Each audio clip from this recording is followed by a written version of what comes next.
Pertanyaan untuk calon presiden nomor urut 3, Bapak Ganjar Pranowo. World Population Prospect tahun 2022 menunjukkan angka harapan hidup manusia Indonesia berada di urutan 10 dari 11 negara ASEAN. Salah satu penyebabnya, kebijakan program dan anggaran kesehatan lebih berorientasi pada aspek kuratif daripada promotif dan preventif.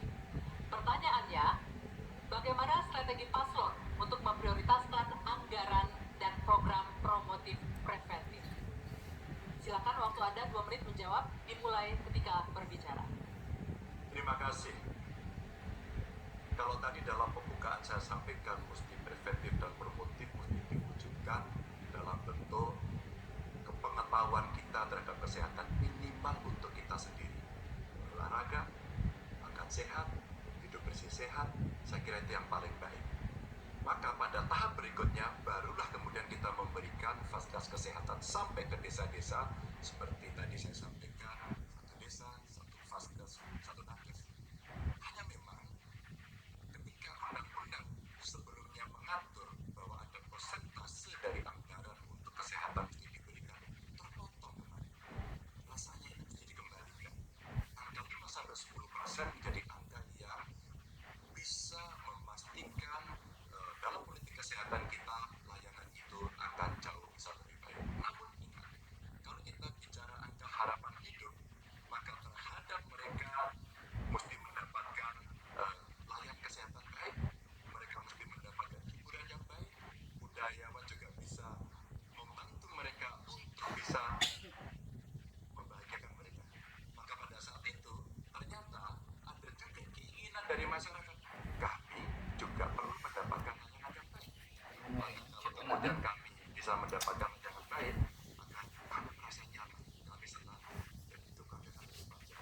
Maka peran posyandu, peran dasa wisma, peran kelurahan, RT itu menjadi kekuatan yang luar biasa. Di samping itu saja, pemerintah akan mendampingi dalam setiap kebijakan yang ada, sehingga dalam politik anggaran ada presentasi yang mesti disiapkan agar anggaran kita bisa cukup untuk bisa memenuhi. Tentu ini kita bisa lakukan secara bertahap, dan itulah program yang cukup bisa komprehensif menyelesaikan bagaimana harapan hidup bisa jauh lebih panjang. Ya, selanjutnya kami berikan kesempatan untuk Capres nomor 1, Bapak Anies Baswedan, menanggapi jawaban yang disampaikan oleh Pak Ganjar. Silakan Pak Anies, waktu Anda 1 menit, dimulai ketika berbicara. Yang tadi sampaikan baik, dan izinkan saya meneruskan bahwa salah satu persoalan utama adalah pusat kesehatan masyarakat kita saat ini diarahkan terlalu fokus pada hal-hal yang sifatnya kuratif. Lalu urusan kesehatan seakan menjadi urusan Kementerian Kesehatan dan Dinas Kesehatan saja. Dan salah satu masalah utama adalah banyak yang disebabkan oleh pola hidup yang tidak sehat. Karena itu kami melihat yang disebut sebagai promotif, preventif, kuratif ini harus seimbang. Jadi kesehatan itu harus lintas sektoral. Kami pernah lakukan ini di Jakarta. Yang kita kerjakan misalnya membangun air bersih misalnya di Kepulauan Seribu supaya mereka dapat air yang sehat. Yang kedua, membangun taman-taman, membangun jalur sepeda, kemudian membangun trotoar, membuat orang berjalan kaki, festival olahraga. Jadi unsurnya adalah lintas sektoral supaya dana itu bukan hanya pada dinas kesehatan, tapi pada semua bidang yang terkait dengan preventif promotif. Ya. Berikutnya, kami persilakan Capres nomor urut 2, Bapak Prabowo Subianto, untuk menanggapi jawaban dari Pak Ganjar. Silakan Pak Prabowo, waktunya 1 menit. Jadi saya lebih ke arah solutif langsung dan cepat. Masalah kesehatan di Indonesia adalah kurangnya dokter. Kita kurang 140.000 dokter. Itu utama. Bayangkan kalau ada yang kena stroke atau serangan jantung, 2 sebab yang paling besar kematian. Di beberapa kabupaten tidak ada spesialis jantung atau spesialis stroke. 2, tidak ada perlengkapan yang memadai. CT scan, PET scan, jarang ada di kabupaten. Ini harus kita atasi dan ini bisa kita atasi. Jadi solutifnya demikian. Dan yang paling penting dalam preventif adalah makan bergizi untuk anak-anak dan ibu-ibu yang melahirkan. Makan bergizi ini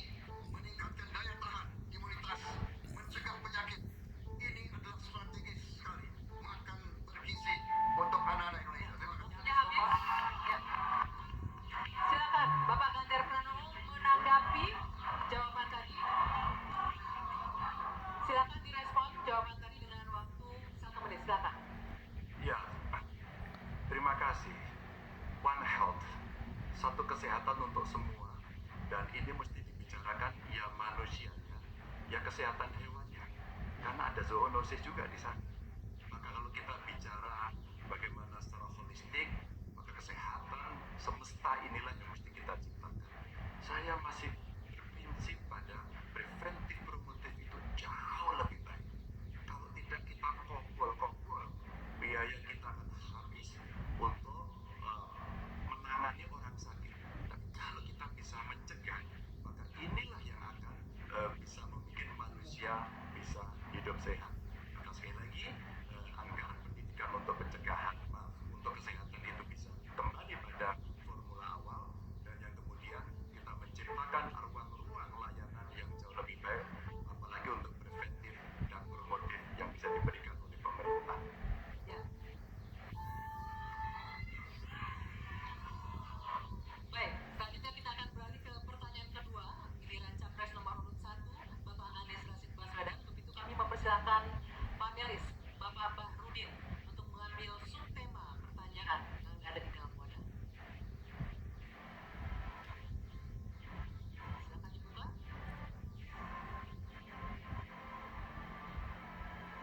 Diperlihatkan ke Capres dan moderator.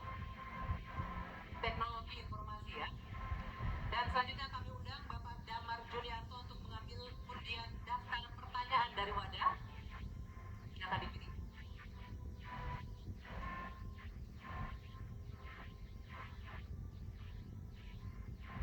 Huruf C. Hadirin sekalian dan juga para calon presiden, posisi amplop dalam kondisi disegel sama sekali. Berikut ini kita akan buka bersama. Sekali kami ingatkan kepada calon presiden untuk mendengarkan secara seksama, karena kami hanya akan membacakan pertanyaan suatu satu kali. Pertanyaan untuk calon presiden nomor urut 1 Bapak Anies Rashid Baswedan. Kedaulatan teknologi informasi Indonesia terancam. Impor ponsel tahun 2023 mencapai 30 triliun rupiah. Padahal untuk membangun pabrik ponsel hanya membutuhkan investasi sekitar setengah triliun rupiah. Pertanyaannya Bapak, apa langkah strategis paslon membangun kedaulatan manufaktur telekomunikasi dan teknologi informasi di Indonesia? Waktu Bapak 2 menit dimulai saat Bapak berbicara.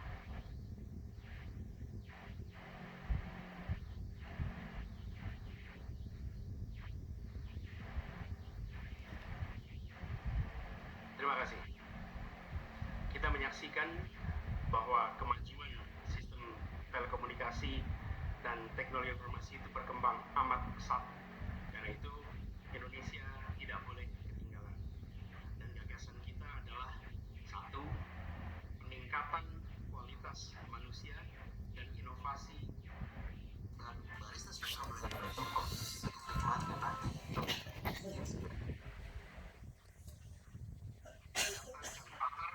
bisa melakukan alih teknologi bersama-sama. Yang kedua, memprioritaskan investasi yang masuk dalam bentuk investasi padat karya yang didukung dengan perbaikan reformasi birokrasi dan pemberantasan korupsi. Ini akan memberikan lowongan kerja untuk masyarakat lokal. Dan ada 3 aspek fundamental, yaitu akses, kecepatan, keamanan, yang ini menjadi prioritas. Sehingga dengan cara seperti itu, ketika kita mengundang untuk melakukan investasi, kita akan bisa menyiapkan infrastrukturnya. Hal yang tidak kalah penting terkait dengan pembangunan ini adalah perlindungan atas hak intelektual yang nanti akan terkait dengan industri manufaktur yang terkait di sini. Kami memandang investasi padat modal yang seperti ini, padat karya, akan memungkinkan Indonesia untuk lompat lebih cepat. Demikian jawaban kami. Terima kasih. Masih ada waktu Bapak, masih ada 33 detik. Cukup. Baik.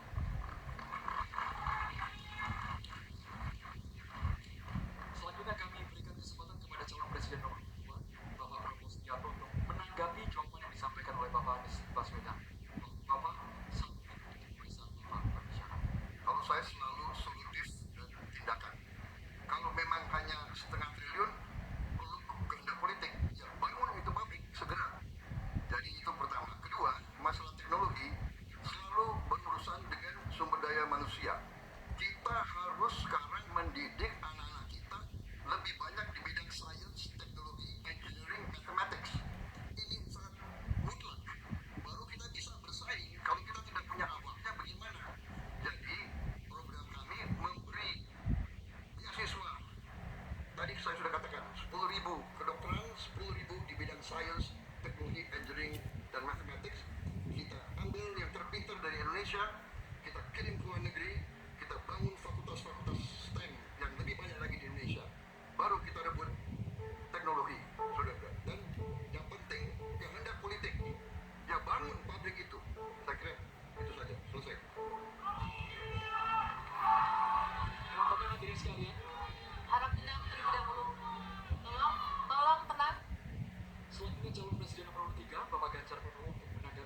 Kita punya industri swasta untuk gadget. Pabriknya ada di Semarang. Harganya terjangkau, lebih murah. Kalau itu bisa masuk di katalog kita, sebenarnya kita bisa membantu dia. Atau yang kedua, kita bisa menugaskan kepada PT lain. Kalau nggak salah dulu pernah akan dibuat ini. Satu komputer, satu laptop seharga maksimum 1 juta. Sayang, kalau ini tidak kita pastikan tanpa penugasan dari pemerintah, maka tidak pernah selesai. Kalau tidak, pilihannya adalah bergandengan tangan dengan industri yang ada di luar dengan brand-brand internasional, tapi pabriknya di Indonesia. Politik ini kalau kita mau komparasikan, di India pernah dilakukan. Sehingga apa? Transformasi pengetahuannya, teknologinya, semua akan bisa dilakukan dan kita akan mendapatkan nilai tambah. Gen kita akan ditambahkan di situ, kita bisa melakukan tindakan-tindakan untuk mencapai kemandirian sehingga kalau kemudian kita tidak terlalu bergantung. Waktunya habis. Saatnya calon presiden nomor urut 1 Bapak Anies Rashid Baswedan untuk merespon tanggapan calon presiden nomor urut 2 dan juga nomor urut 3. Silakan Bapak Anies, waktu Bapak 1 menit dimulai saat Bapak berbicara. Tadi saya sampaikan garis besar gagasan untuk kita bisa membangunnya. Ketika sampai kepada kegiatan praktis, maka pendekatannya kolaboratif.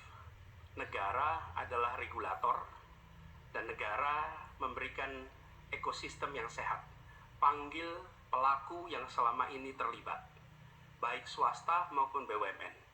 Sampaikan ada kebutuhan membangun pabrik telepon seluler. Tanya apa yang dibutuhkan dari negara. Yang dibutuhkan apa? Apakah perizinan? Apakah dana? Apakah keleluasaan pajak? Semua yang menjadi kebutuhan diberikan. Tapi pelakunya tetap swasta ataupun BUMN. Jadi fungsi kita ketika bicara membangun, bukan negara yang membangun, tapi memberikan pada BUMN atau swasta, dan yang sudah bergerak di situ, siapkan infrastrukturnya, beri target waktunya, lalu eksekusi, tunggu peresmiannya. Terima kasih.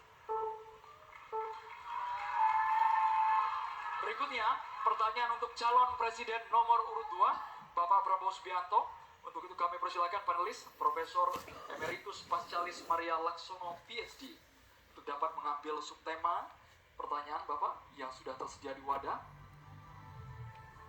Kami mohon untuk menunjukkan subtema tersebut kepada masing-masing calon presiden dan juga ke kami, moderator.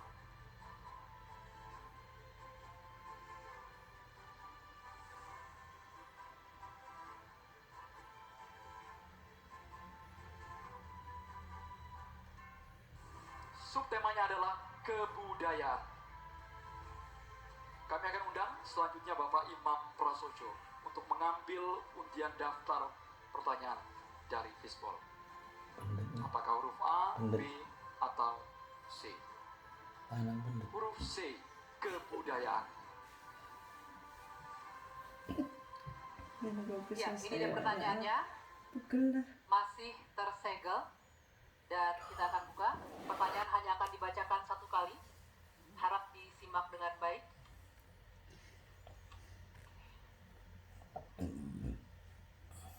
Budaya akan tumbuh berkembang dalam komunitas responsif, yakni tiap individu memiliki ruang kebebasan berkreasi dan tanggung jawab sosial. Undang-undang pemajuan kebudayaan telah terdistorsi oleh birokratisasi dan komersialisasi budaya. Pertanyaannya, apa pandangan dan sikap paslon terhadap komersialisasi budaya dan proses destruktif terhadap tumbuhnya kebudayaan yang responsif? Silakan dijawab Bapak Prabowo, waktunya 2 menit dimulai dari Anda berbicara. Terima kasih. Budaya adalah sangat penting. Budaya adalah karakter bangsa. Tanpa kita membanggakan, menghormati, melestarikan budaya kita sendiri, kita hilang jati diri kita sebagai bangsa. Semua bidang harus kita bantu, kita lindungi. Kami Prabowo Gibran merencanakan ada dana abadi budaya untuk memberi dorongan, dukungan untuk semua aktor-aktor, pelaku-pelaku budaya kita di semua bidang. Ini adalah mutlak bagi kita. Budaya kita sebagai contoh pencaksilat, bela diri, warisan nenek moyang kita. Saya sendiri sudah 37 tahun mengurusi pencaksilat. belum lagi budaya-budaya lain seperti sendera tari, seperti wayang kulit, wayang orang, wayang golek, dan segala macam musik kita. Ini selalu harus pemerintah. Saya agak berbeda, saya tidak ikut faham-faham neolib bahwa pemerintah bukan hanya regulator, pemerintah di depan, pelopor, intervensi bila perlu, bekerja untuk rakyat, membantu. Dan bidang budaya, pemerintah juga harus di depan, menjaga, melestarikan semua budaya kita di semua bidang. Terima kasih, selesai. Masih ada waktunya? Masih ada waktu, Pak Prabowo? Cukup? Baik. Cukup. Silakan. Saya persilakan untuk Capres nomor urut 3, Pak Ganjar Pranowo menanggapi jawaban dari Pak Prabowo. Waktunya 1 menit, dimulai dari Anda berbicara. Silakan. Kalau benturannya antara budaya dan birokrasi, maka sikap birokrat. Birokrat itu cukup fasilitasi saja, dan para pelaku seni budayawan dialah yang mengerjakan. Maka budaya akan tumbuh, dan pemerintah akan bisa melihat bagaimana proses kreatif itu berjalan. Apakah itu nyanyi, apakah itu filmmakers, apakah itu para pencipta, penulis buku, semuanya. Sehingga terhadap mereka perlu dilindungi. Tapi berikan itu kepada mereka agar mereka bisa mengurus sendiri. Kalaulah mereka kemudian berekspresi, pemerintah nggak perlu takut. Masa takut sama pentasnya Butet? Kamu boleh loh pentas tapi tidak usah ngomong politik. Enggak. Pemerintah mesti dikritik. Pemerintah mesti waras, pemerintah mesti dalam track, dan biarkan mereka mengekspresikan dengan seninya, dengan karakternya, dengan budayanya, dan kita cukup fasilitasi mereka yang akan mengerjakan. Begitu, birokrasi tinggal duduk untuk melihat hasilnya. Ya, selanjutnya kami berikan kesempatan untuk Capres nomor 1, Pak Anies, menanggapi jawaban Pak Prabowo. 1 menit, waktunya dimulai dari Anda berbicara. Kekayaan Indonesia adalah justru pada kebudayaannya, dan kebudayaan itu bukan satu sektor pembangunan, tapi justru seluruh. Baru barista special blend Gitu terus ya? Pas gitu terus. Astagfirullahaladzim. Pun kebudayaan. Jadi tujuan dari seluruh sektor pembangunan Pas ada kebudayaan. itu. Karena itu yang harus dikerjakan pemerintah adalah menciptakan ekosistem yang sehat sehingga para budayawan bisa memunculkan ekspresinya. Dan budaya itu bukan hanya dirawat. Kalau dirawat, seakan-akan dia warisan masa lalu saja. Budaya itu harus dikembangkan sehingga terus-menerus berkembang. Karena itu kami melihat perlu dibentuk, dan kami berencana Kementerian Kebudayaan yang nantinya akan menjadi penyalur sumber daya dari negara untuk diberikan kepada kalangan budayawan agar mereka tumbuh berkembang membangun karya-karya kebudayaan yang luar biasa di Indonesia. Terima kasih. Ya. Kini giliran Pak Prabowo Subianto untuk merespon tanggapan ini. Waktunya 1 menit, silakan Pak Prabowo. Saya kira kedua respons itu masuk akal. Saya bisa menerima dua respons itu. Memang banyak benernya. Ya kita harus benar-benar memberi ruang untuk inisiatif, untuk inovasi, kreativitas. Tapi jelas pemerintah harus tidak ragu-ragu, dan pemerintah harus berani untuk juga turun tangan, menjaga situs-situs, membantu museum-museum, membantu istana-istana sultan-sultan kita yang banyak sudah mau roboh. Ini harus kita bantu. Ini warisan budaya, warisan sejarah kita. Hal-hal seperti itu harus kita perhatikan. Tapi saya bisa menerima, saya juga setuju itu. Kalau saya jadi presiden, saya memikirkan Kementerian Kebudayaan. Ya. Kalau ide yang baik dari manapun, saya bisa terima dan saya dukung.